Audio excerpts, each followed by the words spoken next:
our police people if they are not in line with our program of diminishing or totally eradicating drugs in our city. Kuya Dennis, ang inyong pong lingkod ay nagdeklara ng war on drugs dito sa lungsod ng San Pablo that we will no longer approach them with kid gloves pagkat hindi po pwede na ang ating mamamayan ay maging unsafe. Hindi po pwedeng mamuhay ang ating mamamayan in fear na sila po ay mamolestya ng mga drug addicts. Atin pong titigilan na po ito, pipigilan natin itong dinagdan po natin may 20 barangay. Yan, na kailangan pong mga pagtulong. kababayan, isa pong mayor ang napakatapang. Diyan nga po sa Laguna ang nagdeklara ng war on drugs. Grabe mga kababayan, nanginginig na po rito si Ngagba. Mukhang matutukhang po. Ito pong isang matandang mayor ay nagalatatay digong. Tama po ang inyong narinig. Hindi ko lang po pwedeng ipipanood sa inyo dahil dun po ito, mga kababayan, sa channel na nagkaka-copyright. Kaya ipapakita ko na lang po sa inyong picture niya, ang kanyang larawan, at ang kanyang sinasabi. Nag-declare po ng war on drugs itong si Mayor. Grabe, nag-alatatay digong mga kababayan. Ito na kaya ang ating pinakahihintay? Nako, Nyor, wag na wag kang pupunta sa Laguna. Dahil si Mayor nag-declare ng war on drugs. Ano ang inyong masasabi dito kay Mayor mga kababayan? Sang-ayon ba kayo na matukhang si Ngagba? Sang-ayon ba kayo sa kanyang ginawa rito na extension? Mukhang kinakpikat itong si Tatay Digong. At proud ba kayo mga kababayan na ipinagtatanggol ni Mayor ang mga kabataang walang musmos? Naalala ninyo ang kabataang, ang bata, ang babae, 5 years old na nagkakaruling, ginahasa at pinatay mga kababayan ng 2 adik. Naalala nyo yon? Nangangaruling lang yung 5 years old, ginahasa. Grabe, as in, chinugi pa pagkatapos pong gahasain. Ang lupit talaga nitong mga nagagawa nitong mga adik, mga salot sa ating lipunan, mga kababayan. Yan po ngayon ang ating pag-uusapan. At itong si Ping Lacson, ang kanya pong Blue Ribbon, ay mag-uumpisa na muli, mga kababayan. At hindi pa man nag-uumpisa, nagre-recant na ang kanyang mga ang kanyang mga witness. Totoo nga bang nagre-recant na? Well, mga kababayan, mag-recant man ang lahat ng mga witness. Basta si Lacson, huwag mag-recant sa kanyang investigasyon sa Blue Ribbon Committee. Okay ba sa inyo yan, kabayan? Kung okay sa inyo yan, yan ang sama-sama nating reaksyonan sa araw na ito. Ngunit bago natin tunguhin ang detalye, ako muna ay magpapasalamat sa lahat ng walang sawang sumusubaybay, nagla-like, nagsishare ng ating mga video. At sa mga bago pa lang na nakapansin at nakapanood sa aking channel, maraming salamat sa iyo, kabayan. Kung basher ka man, okay ka lang dyan. Importante, okay lang kami. Hindi kami ma-high blood sa iyo. Now, kabayan, ito, kung gusto mo naman po itong ating video, at bago ka lang, paki-like, paki-share, paki-subscribe at paki-pindot ang notification bell all nang sa ganun ay lagi kang updated sa lahat ng aking mga upload. Thank you, kabayan!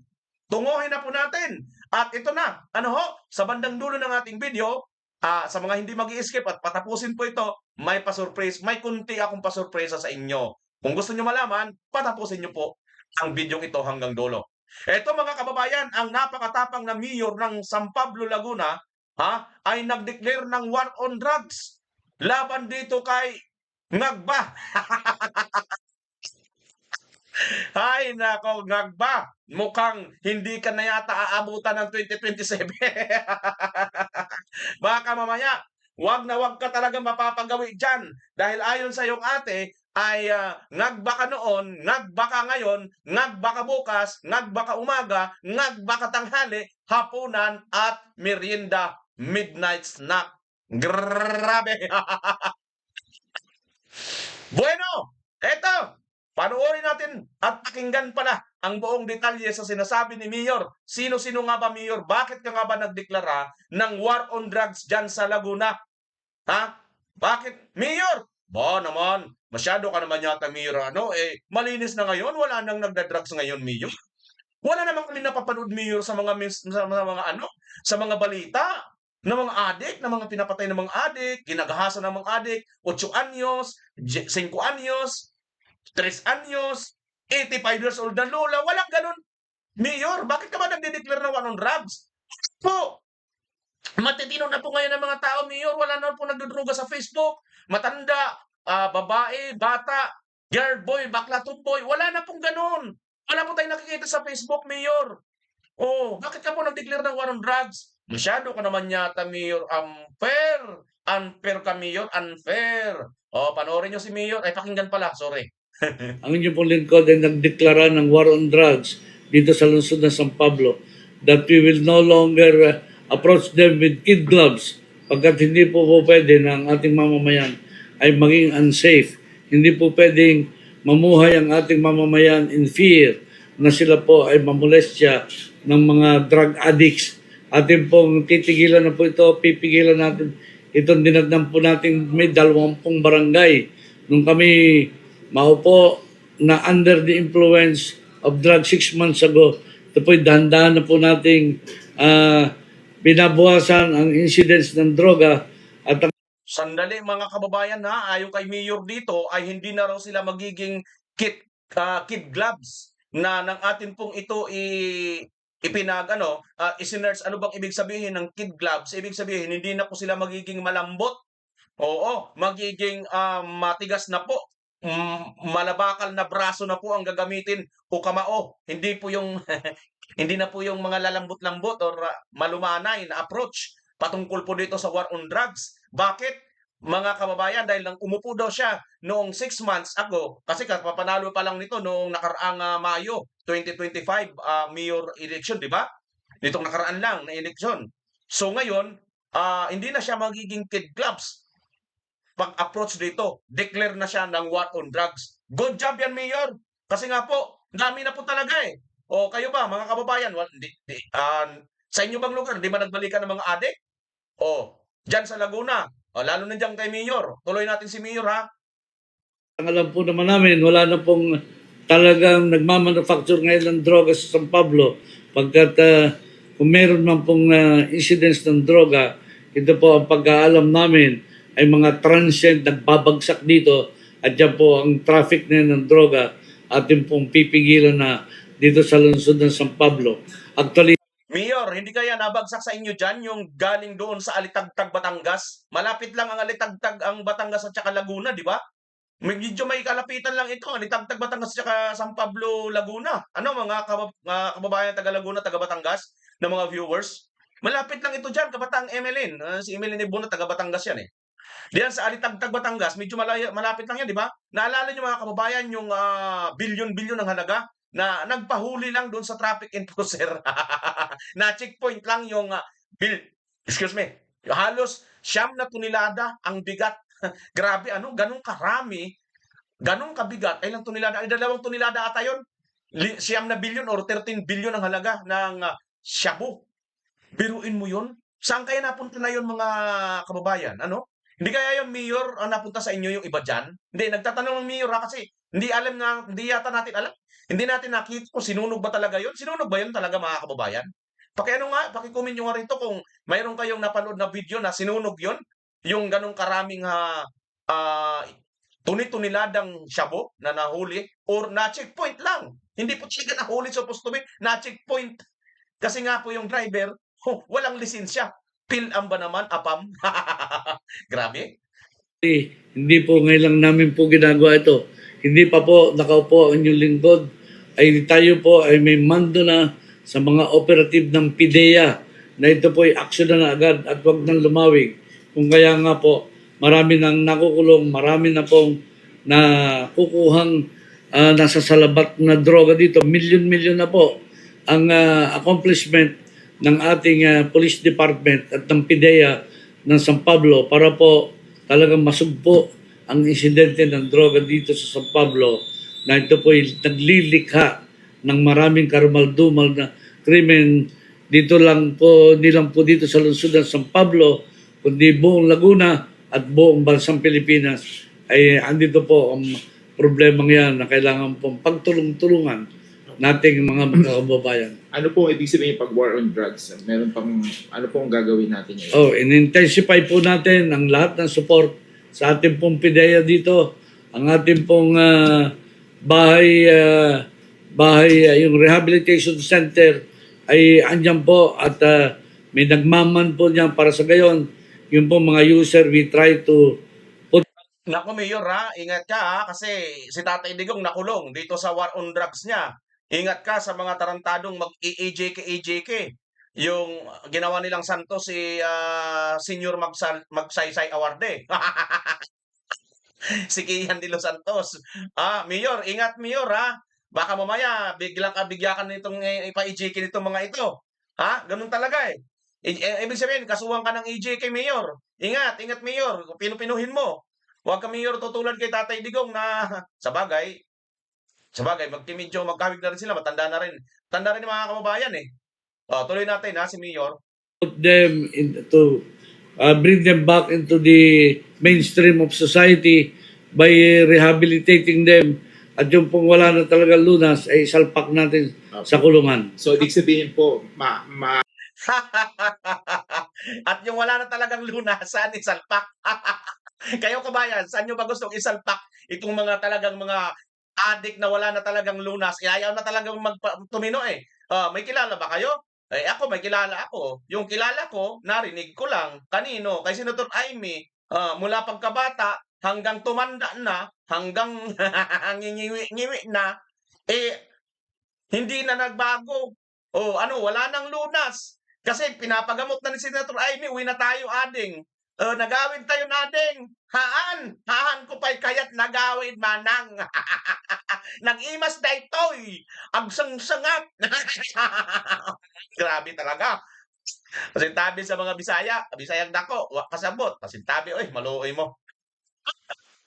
makikita po ng mga taga San Pablo na sa susunod mga araw ay sunod-sunod ng operasyon laban sa illegal na droga. Committed na po ang ating police department pagkat sinabi ko sa kanya, I'm very serious with this program and ako po'y nililiwanag ko na kung sila ay not in, hindi po sila makikipagtulungan, ay ako po'y mapipilitang humanap ng ibang pamamaraan by way of replacing even our police people if they are not in line with our program of diminishing or totally eradicating drugs in our city.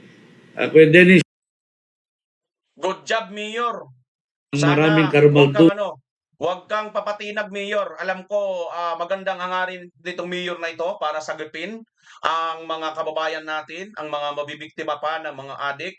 At ayon nga sa kanya, yung kanyang war on drugs ay binibigyan niya ng halaga ang buhay.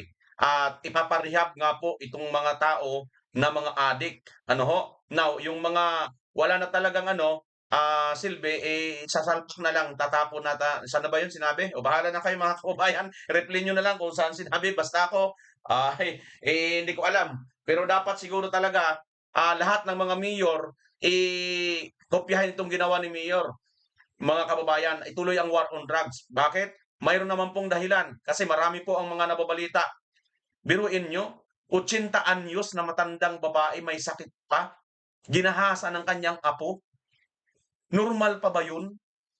3 years old, 5 years old. Grabe mga kababayan. Sa mga gusto pong makita ang link nito at mapanood ng buo na hindi po nireaksyonan, ito po yun. Hindi ko po kasi pwedeng i-play ng na hindi tinatabunan. Pasintabi na lang pasensya na lang kayo. Ayan po yan. Ayan po mga kababayan. Yan po yung yung po yung video na yan na pinakinggan ninyo.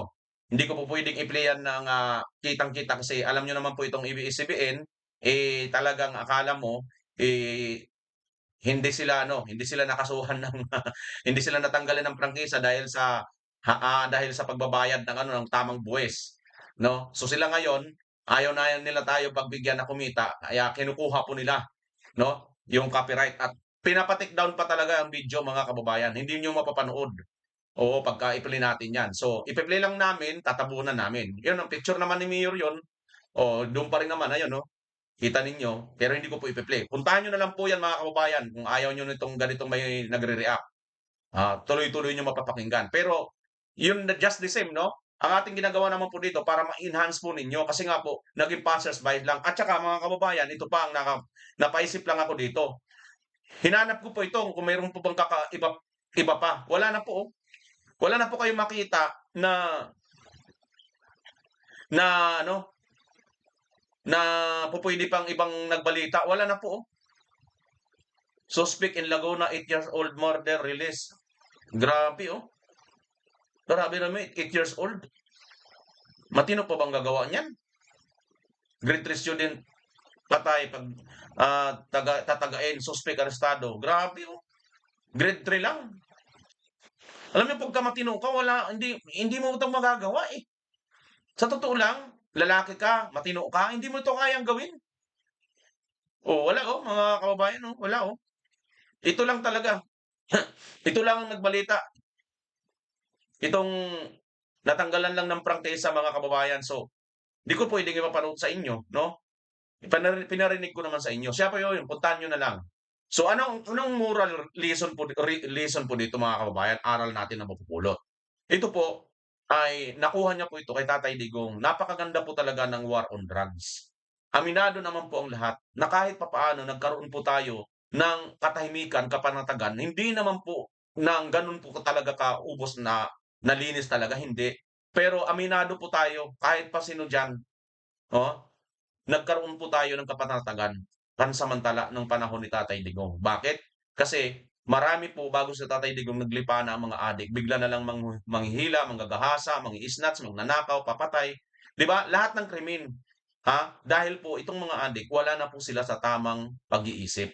Demonyo na po ang mayroon po silang espiritu ng demonyo ng droga, illegal na droga.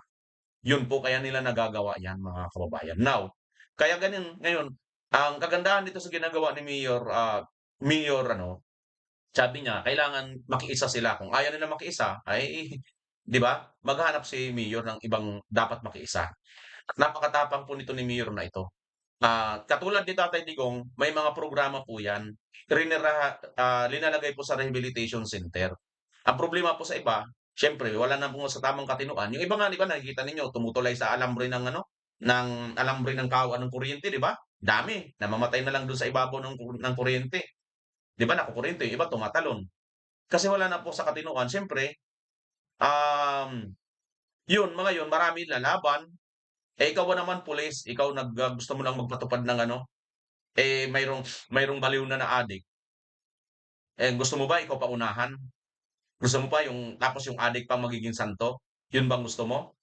Oh. So, mga kababayan, asahan na po ninyo, magdo-domino effect na 'to. Tingnan niyo mga kababayan, unti-unti na po talaga. Unti-unti na naaano si Tatay Digong. Hindi lang 'yan, kita naman sa mga survey hanggang ngayon si Tatay Digong pa rin ang mataas ang, trust rating. Wala na siya. Kung tutuusin nga, andun na siya, naipakulong na nila. Tagumpay na sila kung tutuusin, pero wala pa rin silang nagawa, mga kababayan. Ito, tingnan niyo nga ito. Hindi nila kaya mga kababayan, 'no, sa training tingnan mo. Ang tinutulak ko ay magsanib pwersa yung mga kakamping, yung mga middle forces at yung Marcos administration para mas malakas ang pwersa para matalo yung mga Duterte sa 2028. Ayan, sabi ni Trillanes yan mga kababayan. Post po ito ng ano ng Batas PH. Hindi po natin 'to gawa-gawa. Ibig sabihin lang nito malakas lang po talagang ibig sabihin mga kababayan. Aminado po mismo si Trillanes na isa sa nanguna para mapa-kidnap at mapakulong si Tatay Digong dun sa dahig. Mga kababayan, hindi po nila kaya ang Duterte at si VP Sara, 'no? Dahil nga sa kailangan talaga nilang magsanib-sanib ang pwersa dahil 'pag hindi sila nagsanib-sanib, hindi po talaga nila kaya. Now, ano ang patunay? Ayan, pina-impeach na nila, nagsanib-sanib na sila, hindi pa rin nila kinaya. Hindi pa rin bumagsak ang trust ratings, bagkus lalo pang tumaas ng tumaas. Ibig sabihin lang nito mga kababayan, si Vice President Sara Duterte at mga Duterte pa rin ang nakikita ng mga Pilipino na maaaring makapag-angat, maaaring makapagpaayos ng ating bansa. Kaya bigong-bigo po itong mga ito. At ngayon, ito na ang mga mayor. Speaking of mayor mga kababayan, ito pa. Di lang mayor, sikat na artista at isa ring konsehal ng Quezon City. At talaga naman nagsalita na rin mga kababayan. Nagpakita na rin ng suporta sa Vice President. Maaga pa 'to Oh. Pwede kaya ito gawing mayor ng Quezon City, mga kababayan? Tingnan nyo. Si Aiko Melendez, mga kababayan, ayun, no? Mayroon po siyang post. Official Office of Councilor Aiko Melendez, nag-post siya nito. Tingnan natin ang kanyang post, no? Ayon dito sa post, mga kababayan, nag-post ang aktres o politician nga si Aiko Melendez sa iyahang Facebook account ng mga hulagway sa iyahang pagbisita sa opisina sa Office of the Vice President. Hain mismong si Vice President Sara Duterte ang miabi-abi ni kaniya. Ibig sabihin, sa Tagalog pa mga kababayan, sorry doon sa ibang minsan nagtanong Bimar, di namin naintindihan ng Bisaya, Tagalog mo. Ibig sabihin noon, ito daw si konsehala ng Quezon City, Aiko Melendez, artistang Aiko Melendez ay nag-post na nagkaharap daw sila ni Vice President Inday Sara Duterte, bumisita siya sa opisina. At mismong si Vice President Sara Duterte ang kanyang nakaharap at kanyang nakausap, mga kababayan. Nagkaroon ako ng pagkakataong bumisita sa opisina ni Madam President. Teka, tama ba? Tama, mga kababayan, nakita nyo ba? Madam Presidente. Yan o, Madam President. Kala ko nabulagan ako. Yan o, mga kababayan.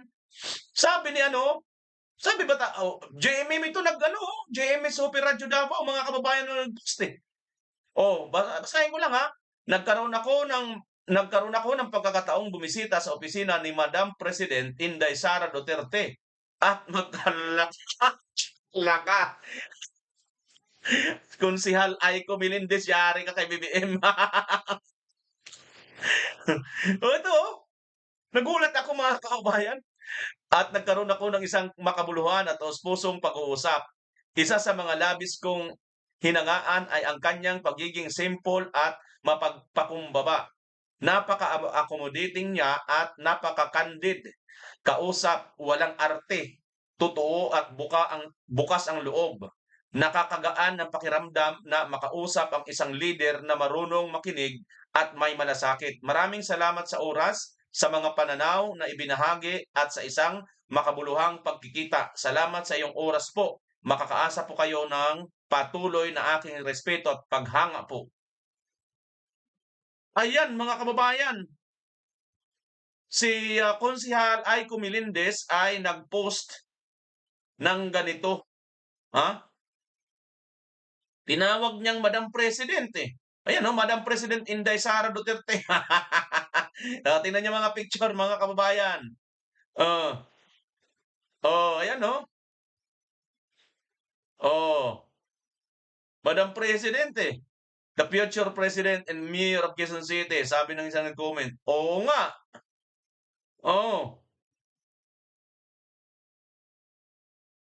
Yung mga trolls, ano rin sila eh. Bising-bisi rin sila sa mga kabayan. Ayan malay natin, Sangayon ba kayo, mga kababayan, na mag-mayor itong si Aiko Melendez dyan sa Quezon City? Ngayon pa lang, Madam President ang tawag kay Vice President Inday Sara. Sa bagay, si Vice President naman talaga ang totoong presidente. Bakit? Kasi nga po, siya lang naman po talaga ang matino ngayon. Ang walang bahid ng korupsyon. Ito pong sila Marcos ay punong-puno pa ng korupsyon. At dahil dyan, wala po siyang tao, mga kababayan. Nilangaw po si Marcos Jr. dyan sa kanyang mayroon man kakaunti lang at mga nagtatrabaho lang dyan sa embahada. Pakinggan nga natin ng konti bago tayo pumunta kay Senator Lacson. Ang mga Pilipino, mahal na mahal kayo ng inyong mga employer, lahat ng inyong mga kaibigan, naging kaibigan dito sa UAE. Dahil doon, siyempre, nagmamagandang loob po, gusto tayong tulungan, gusto makipag-partner sa atin ang UAE. Dahil mahal na mahal kayong mga Pilipino na nagtatrabaho dito, na nagtatanaw po sila ng utang na loob. Ang kanilang sinasabi, kung hindi sa mga Pilipino na tumulong sa amin dito sa UAE, ay hindi po naging mayaman ang UAE kagaya ng ganito. Kaya't malaki ang pasasalamat ng UAE sa mga Pilipino. At kagaya ng aking sinasabi, kagaya ng dati, kayo ang nagdadala ng dangal sa Pilipinas. Kaya you are the source of pride and honor of our... Parang lahat mga empleyadong itsura mga kababayan, ano? Naalala ko lang itong mga itsura nila, di ba? Kung hindi, wala kung makikita halos na ordinaryong Pilipino na mga OFW eh. May mga ano dito, di ba? May mga logo dito, tanda yan ng mga nagtatrabaho sa gobyerno yung mga damit eh. Plus, bukod dyan, kakaunti lang itong mga kababayan, no? Ang lapit lang nito. At bakit hindi man lang pinakita ang likod eh? Dinaan lang pero mabilis lang pinaano eh. Pinan yung camera, bibilis lang ng inikot eh. Teka, walang tao. Kakaunti lang ito. Baka mabilang isang tao ito. Baka wala pang 100. our country. Kaya sa pagbisita natin dito, ay siguraduhin na kayong lahat ay nasa mabuting kalagayan. Dito sa UAE, na inyo pang tinuturong ng pangalawang tahanan sa labas ng ating bansa. Today, the United Arab Emirates is home to one of the largest Filipino communities in the Middle East. Magwa 1 million, nag 1 million na yata ang Pilipino rito sa UAE. Nagsimula po sa Dubai hanggang dito na sa Abu Dhabi at nakakalat na po sa buong United Arab Emirates. At mula sa umpisa pa lang, mula noong 1971, ang mga Pilipino ay nandito na at tumutulong sa pagpaganda ng ekonomiya at ng bansa ng UAE. Kaya bilang pasasalamat, bilang pagtatanaw ng utang na loob ng UAE sa mga Pilipino, sa inyo, ay sinabi nila, ba't di tayo magkaroon ng agreement? Ito nga naging SEPA. At yan ang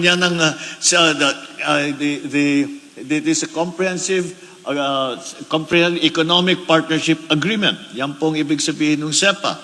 At dahil dyan, marami po tayong pag-uugnay sa UAE, sa trade, sa exchanges, sa people-to-people na pagkikilala.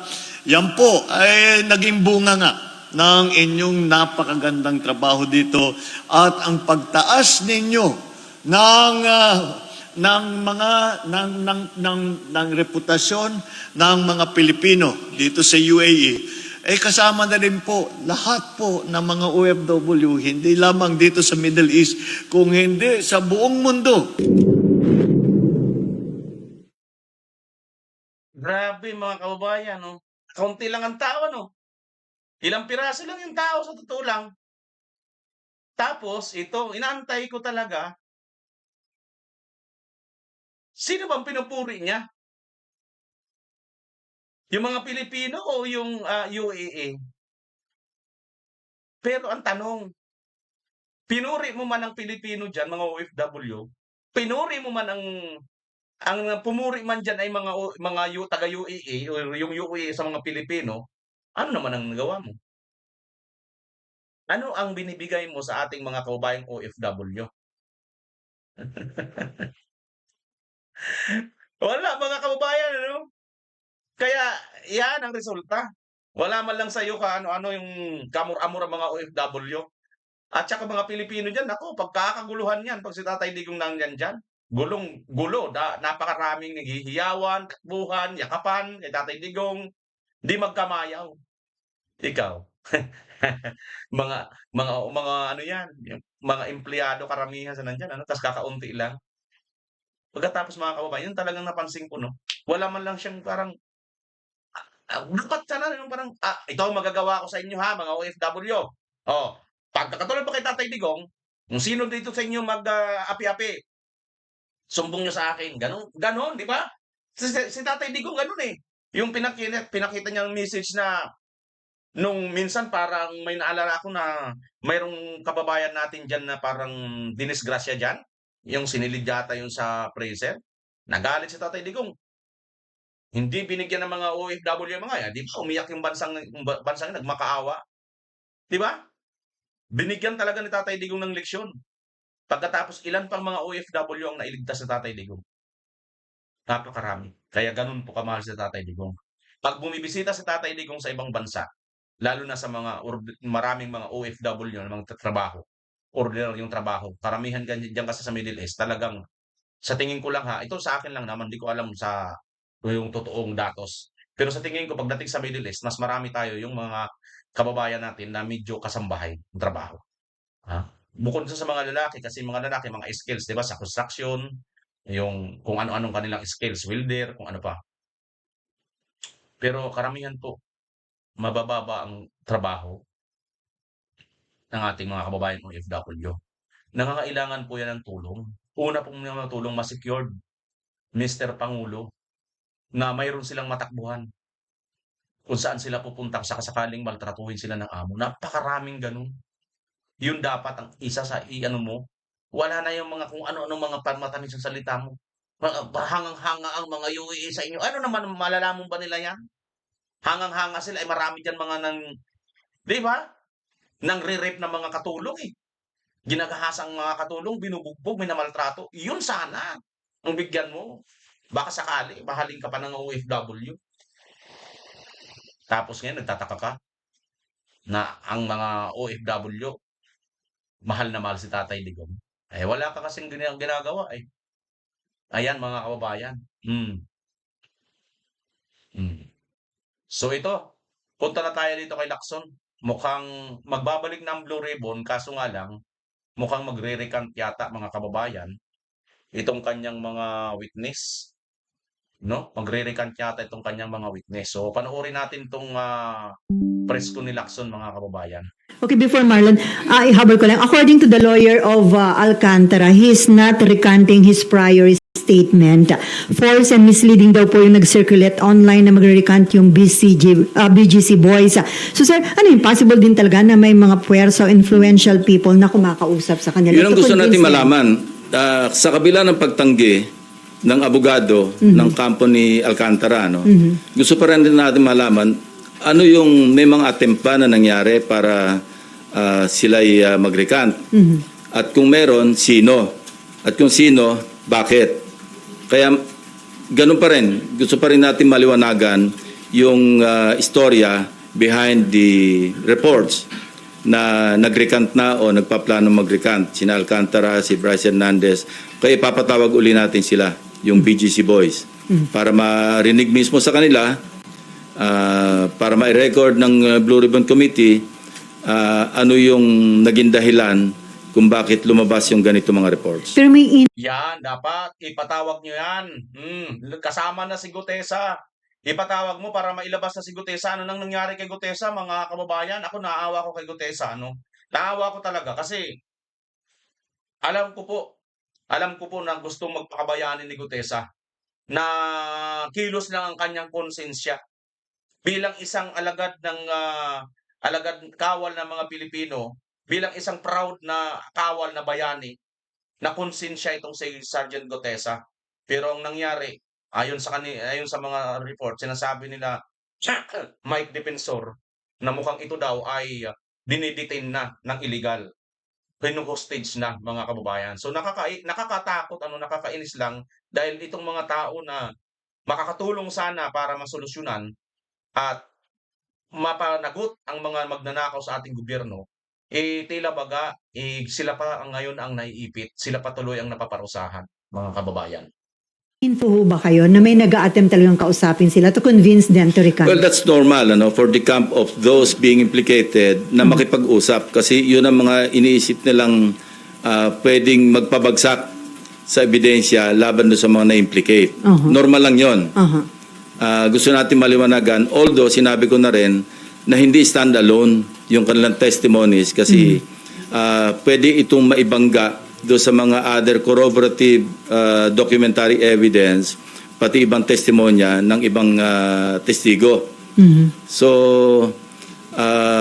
pero siyempre may epekto 'yun maski papaano do sa ebidensya lalo na sa pagdating sa trial kasi guilt beyond reasonable doubt ang threshold. Sa pagpapile ng kaso yung probable cause or yung sinasabing reasonable certainty of conviction. Medyo mababa yung threshold.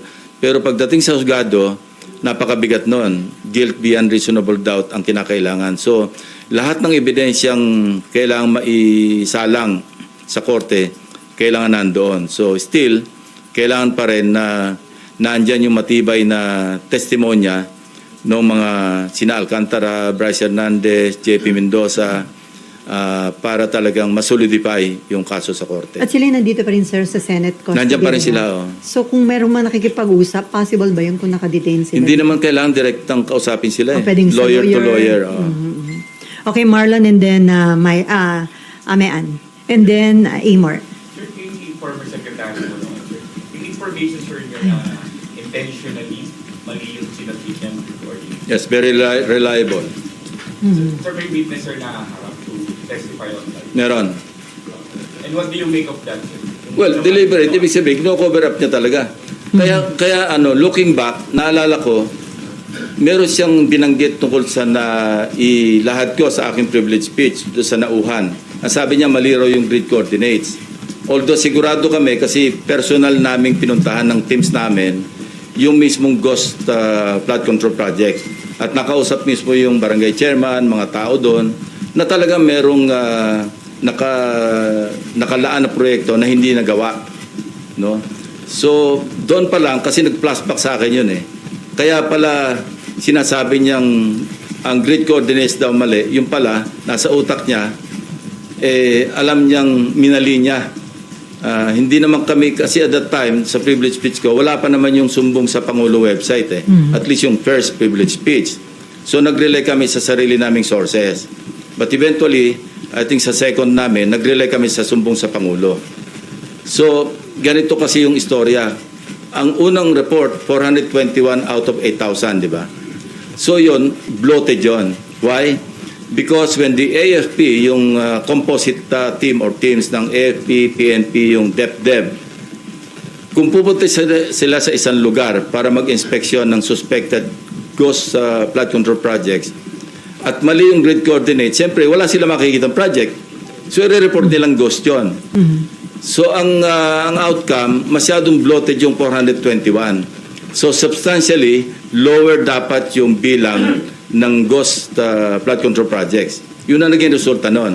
And the DPWH is now trying to rectify by comparing yung multi-year planning and scheduling. Kasi yun yung nasa plano, alam mo, multi-year. Ko-compare sa PCMA, yung sa monitoring. Pagka nagtugma, yun talaga yung grid coordinates. So yun ang ginagawa nila ngayon.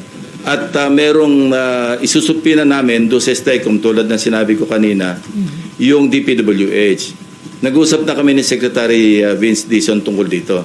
Magpapadala siya ng 2 USEC para mag-testify at dalhin lahat yung dokumento kasi doon sa STECOM. Sir, anong ibig sabihin dun sa complicity ni Secretary Bonoan doon sa previous ghost flood control project? Well, maliwanag. Maliwanag kasi even sabihin natin hindi siya maging principal, sa cover up pa lang, no? Kitang-kita mo yung kanyang complicity. Now, Secretary Bonoan is in the United States. More or less, may idea naman kami, yung authorities, kung nasaan siya doon. And minomon. Yan, mga kababayan, ito si Bonoan talaga, isa ito sa matagal ko nang iniisip-isip noon eh. Bago pa kay Cabral ha, lagi ko talagang naiisip noon, sabi ko para bagang itong si Bonoan parang iniiwas nila lagi, ano? Hindi masyado na imbestigahan, hindi masyado na tanong. Pagkatapos nabalita na lang, ayun na, nasa ibang bansa na. 'Di ba mga kababayan? Pero imposible 'yan.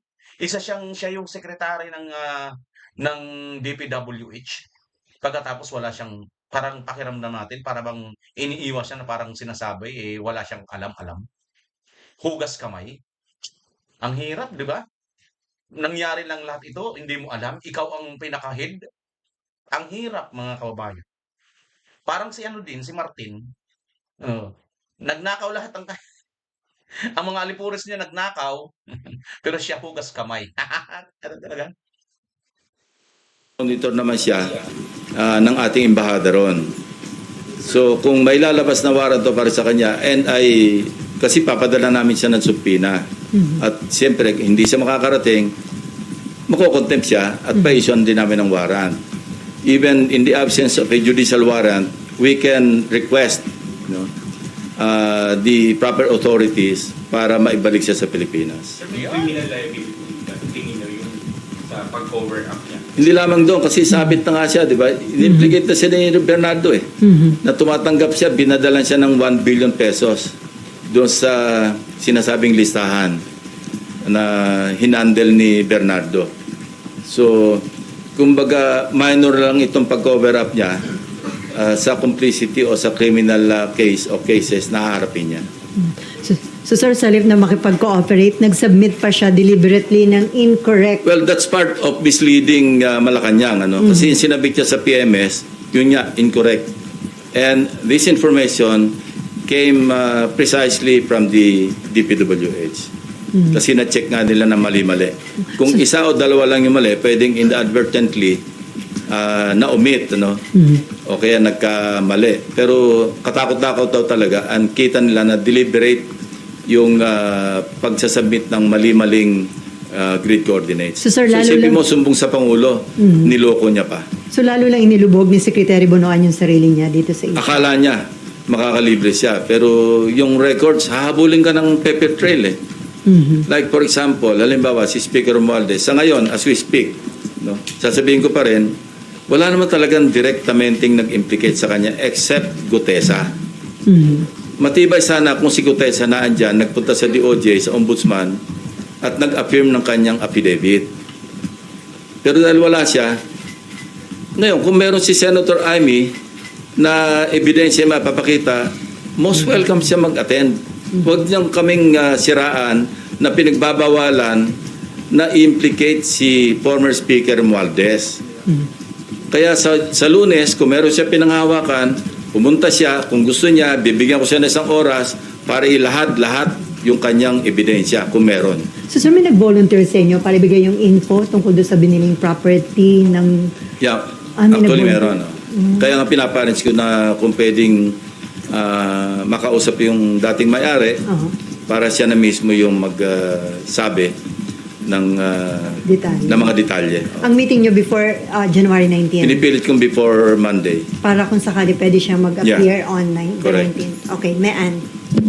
Sir, yung maling grid coordinates ni Sec Bonoan, so technically niloko niya si Pangulo? Hindi technically, niloko niya si Pangulo. Ayan na. Ayan na mga kababayan. Niloko daw niya si Pangulong Marcos. Sabi ni itong si Lacson mga kababayan. Dito kay Bunuan.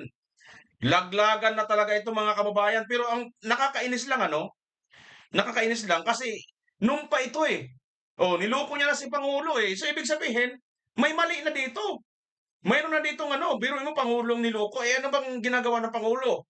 Nire-represent niya yung bansa eh. So niloko niya yung Pangulo, niloko niya yung bansa. Di mayroon siyang dapat pananagutan. Tama mga kababayan? Ang problema, bakit ngayon lang? Kung kailan wala na, nakatakas na. Sa bagay, sinasabi ni Lacson, ito naman daw, may issue ng warrant. Di ba? Kahit hindi ito makita, hindi ito nakikita ngayon, may issue ito ng warrant, pwede pa rin siyang kunin. Lalo na kung nandyan sa Amerika. Tingnan natin, mga kababayan, pero maliwanag dito. Ngayon, para bagang nakikita na nila kung sino talaga ang dapat panagutin. Ang problema, napakabagal. Noon pa man sana. Ang problema, nag-recant ka. Hindi naman nag-recant, parang umurong lang. Naurong lang yung mga ginawa mo. Nagtambay-tambay ka pa, hindi ka agad nagtuloy-tuloy. Kung nagtuloy-tuloy sana ang Blue Ribbon hearing, nako, maganda na sana ang sitwasyon ngayon. Baka marami na talagang nakulong. Sir, layman's term, nag-submit siya ng grid coordinates. Sa PMS, Opo. Ibig bang sabihin, sir, kung yun yung sinunod, merong project na makikita doon? Hindi. Pag mali-maling grid coordinates, siyempre, walang project doon sa grid coordinates. Mali eh. So pag inspection nitong DepDev ng AFP, ng PNP, wala makitang project, i-report nilang ghost yun. Kasi nakalista as a flood control project sa isang maling grid coordinates. Pag pinunta mo yung grid coordinates, wala ka makitang proyekto. So naturalmente, ire-report nila, ghost ito, walang proyekto eh. Lalong napahamak Bloated. lalong napahamak yung DPWH, sir, kasi mali yung grid coords. Hindi, pero nire-rectify na nila ngayon eh. Nagsasagawa sila ng panibagong inspeksyon doon sa mga tamang grid coordinates. Ang naging implication lang is yung 421. Kaya nung nag-extrapolate ako, di ba? Kasi kung 30,000 lahat, sa 8,000 pa lamang mayroon ng 421, that's something like 2.5% na ghost. So pagkalaki-laki sa yung sinabi ko na possible na ghost control, flood control projects. So bloated yun, substantially bababa yun. But it doesn't mean na walang ghost flood control projects. Kasi kami mismo, may mga nakita kami eh. Yan, mga kababayan. Siya mismo, nakita siya. So ito na ngayon, ang mangyayari dito, abangan na lang po natin sa Blue Ribbon Committee hearing. Huwag kayo mag-alala mga kababayan, kahit si Senator Marcolita hindi siya ang chairman, importante po, andyan si Senator Marcolita, siya po ay makakapagtanong bilang member. At alam naman po natin kung paano po magtanong si Senator Marcolita. Kaya good job, no? At ito ay makikita na rin po natin. Kahit paano unti-unti na po ito mga kababayan, nakakaramdam na po sila. Kaya tuloy lang po natin ang pressure natin ng mga kababayan natin, mga netizen or mga social media followers. Tuloy lang po tayo, tulungan niyo po kami. Huwag po tayong titigil, mag-ingay po tayo bagamat patuloy po tayong pinipigilan nito po, lalo na itong Palacio de Polvoron, di ba?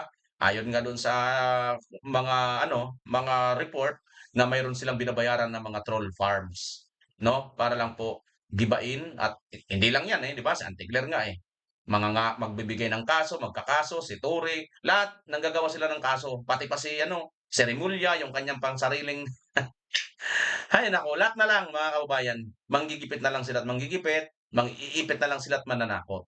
Pero hindi po yan ang obra. Kung ikaw po ay naniniwala kang nasa katotohanan na sinasabi mo, hindi ka po dapat matakot. Matakot yung mga gumagawa ng mali at masama. Yan po ang prinsipyo natin dito mga kababayan. Alright? So yan, maraming salamat mga kababayan. At bago natin tunguhin yan, katulad ng sinabi ko sa inyo kanina, may pasorpresa ako sa inyo. Ito po sa bandang dulo. Bago tayo magtapos mga kababayan, kung nakarating po kayo dito sa dulo ng video ito, huwag po kayo mahihiya mag-comment ng pa-shoutout. At ang mga nag-comment po ng pa-shoutout, ito, isa-shoutout na po natin sila mga kababayan. Ito po ang mga nag-comment ng shoutout BMR.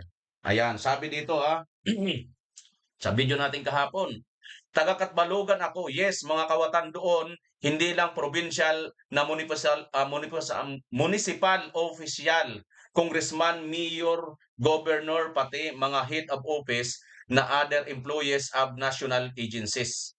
Sabi ni Shone. Oh, yan Sabi niya yan. Hindi ko po yan sinasabi. Comment po yan ng mga taga-Katbalogan. Totoo po talaga. Quezon Province po ako. Talaga pong makalaglag radiator po ng sasakyan ang mga kalsada dito papuntang Bicol. Sabi ni Confused Marshmallow. Oh. Ayan Shoutout sa inyo, Confused Marshmallow at saka Shune. Tama po. Grabe po yung mga dira ng mga kalsada. Siguro. Kalsada ng Samar, wala kasi ginawa yung mga kongresista at mga gobernador kundi magnakaw. Sabi ni Tita Bulambaw. Yan. Sabi naman dito ni Marianet Magnasi, grabe dyan from Pagbilao to Calawag. Kung mag-file sila ng impeachment laban kay Bangag, ayusin nila ang proseso para walang sabit. Yan mga kababayan, ayan na. Tama po itong 2nd District ng Samar. Grabe talaga ang mga lubak ng kalsada. Itong district ng mga TAN. Sabi ni Jimmy Pacurza. Shoutout sa iyo. Hello Sir Bimar. Good afternoon. Sabi ni Mahal Jose. Yan. Gusto ko tuloy ang Blue Ribbon hearing. Sabi ni Marshall Katubis. Ayan Sir Marshall. Shoutout sa inyo. Tuloy na. Mula sa Quezon Province, ang kalsada riyan, luwak-lubak. Pagdating sa boundary ng Bicol, mula Camarines Sur, Camarines Norte, naku po, grabe lubak. Tapat ng Shell sa Ragay, naku po, lubak ding grabe. Sana mabigyan ng pansin ito ng ating nakakasakop sa lugar na to. Huwag naman kayo masyadong buhaya, baka pumutok na yung tiyan nyo sa kabusugan, sabi ni Angels Bio. Yan ha, mga kababayan, binabasa ko lang po ang inyong mga comment. Ha, ito pong mga nagtiyaga po rito. Ito pa, oh. Ito pa, nakaligtaan ko ito, i-heart. Ito. Sabi dito ni Aiza Dimasillares, totoo po yan, taga Bicol ako, Albay. Tagal ng biyahe, 12 hours. Mas tumagal pa lalo at daming na-aksidente. Kaya sabi ko sa amo ko, connecting flight na lang sa to Naiya to Daraga. Ay, SG siguro ito, Singapore siguro ito, no? SG to Naiya, Daraga International Airport kasi kako bakasyon ko maikli lang yung halos isang araw na biyahe, ubos na papuntang Bicol pa lang ang magbabas. Sabi ni, ayan no, Aiza Demesa ba to? Demesa Millares. Ayan. Comment nila, ninyo mga kababayan yan ha, binabasa ko lang. Anselmo Maghupos, Sir Bimar, itong mga batang kongresman ay mga matatalino at matitino. Hindi katulad ng mga matatanda na balik bata sa Kongres ay mga kurap at mga mukhang pera at sabik sa kapangyarihan. OMG. Sabi niya rito. Sabi naman itong isa akong residente ng Tagum City sa signature campaign ng madagdagan ang listahan. Isali daw, pumunta daw sa Tagum yung Taya ko naman. Magpipirma din daw siya doon sa Taya ko naman. O, yan. Okay, tuloy pa tayo rito. Tama ka, BMR. Mas mahirap dapat, sabi ni Liorca, 54. Sino pa? Ito, si Ate Charilo. Shoutout sa iyo, Ate Charilo. Tama ka, BMR. Grabe talaga yung daan sa Samar. Tagal na rin pa din, di pa din magawa. Taga Samar po ako, sabi ni Elizabeth Yamaguchi. Uy, taga Samar ka pala, Elizabeth Yamaguchi. Ha? Maupay nga kulop mo, Elizabeth Yamaguchi. Yan po, kaya po yan makarating dito sa Pulumunok, South Cotabato, sabi ni Armando Valenzuela. Yung kalsada po siguro, habot daw ng Pulumunok. Agree ako sa iyo, boss. Grabe, Tacloban, Tokatbalugan, sobrang lubak, kakaiyak. Saan napunta yung mga pundo dito? Sabi ni Joel Del Valle. Oh. Shoutout BMR from Dads Rua ng Padi, Bulacan. Pandi siguro ito, no? Conrado Rua, shoutout sa iyo, sir. At Dads Rua. Yan. Strongly agree po, VMR, sa inyong analogy about Cabral File, sabi ni Inspire. Thank you, Inspire. At na-inspire mo kami. Ayan. Pangasinan po ako. Sana bilisan na ni si BBM. Nakakaboring, nakakasawa, sabi ni Julita Bandula. Yan. Watching from Carmen, Agusan del Norte. Mark Sipari Badan. Yan. Shoutout sa iyo, Mark. Los Biminda Hinares. Good analogy. God bless, sabi niya. Sir, maraming salamat. Pagbubulgar mo, sabi ni Pipanya Jerry. Salamat din sa iyo, Pipanya Jerry. Dapat ang mga sangkot sa korupsyon ay mananagot, makulong. Watching from San Isidro, Davao Oriental. Telma Lagahit. Yan. Shoutout sa iyo, Telma Lagahit. Sabi naman itong isa, Babs. God bless, sir. Watching Gor Manila. Saan yung Gor Manila? Shoutout BMR from Babini, Davao Oriental. Torimunya family. Nimincio Torimunya family. Shoutout sa inyo. Diyan sa Davao de Oro. Davao de Oro. Watching from Taiwan, God bless. Salamat, Lord, sa makabuluhang balita, sabi ni Rosana Bautista. Shoutout, I'm always watching for you, Sir BMR, from Ibisan Capiz. God bless you always and family, sabi ni Helen Buendia. Thank you, Ma'am Helen. Shoutout sa inyo dyan sa Ibisan Capiz. Shoutout, Sir BMR, watching from Tondo, Manila. Robert Gianzo. Yan. Rosalinda Di Castro, shoutout BMR, watching from Norway. God bless, sabi niya. Watching from QC, Ansing Alforte, shoutout. Watching from Canada, Lanilda Pialago. Shoutout sa inyo sa Canada. Ayan, mga kababayan. So ayan po ang mga nakarating sa bandang dulo ng ating video at na-shoutout po natin. Maraming salamat po muli sa Diyos. Kung gusto nyo po magpa-shoutout mga kababayan, pakilagay po ang inyong lugar kung taga saan po kayo, saan po kayo nanonood, nang sa ganun ay atin pong mapusuan at ang atin pong ma-shout. Maraming salamat muli, Pilipinas, as always. Babush!